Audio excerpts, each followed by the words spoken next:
Maxime Switek. Et en parlant d'innovation, le Made in France, bonjour Anissé Mbida. Bonjour Maxime, bonjour Julie, bonjour. À tous. Anissé, voilà qui va intéresser tous ceux qui ont 2, 3, voire 4 ou 5 télécommandes sur leur table basse. Une télécommande vraiment universelle qui se transforme selon l'appareil à contrôler. Alors Maxime, imaginez une mini télécommande avec un écran tactile.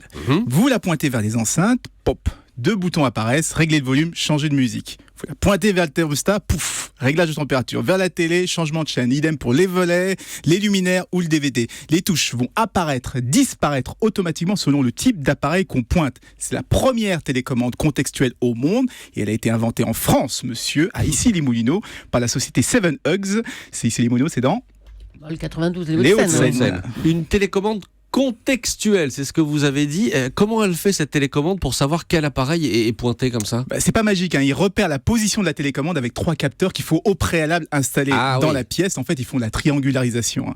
En tout cas, avoir une télécommande contextuelle, comme vous dites, ça permet de la rendre beaucoup plus simple avec juste les boutons essentiels plutôt qu'un cockpit d'avion de chasse comme on connaît souvent. Et ça intéresse beaucoup de fabricants parce qu'il y a de plus en plus d'appareils communicants en plus et de plus en plus de télécommandes. Donc, on cherche un moyen simple de pouvoir les commander tous. Et c'est pour ça que notre petit français est surveillé de près en ce moment. Sa télécommande va arriver à l'automne.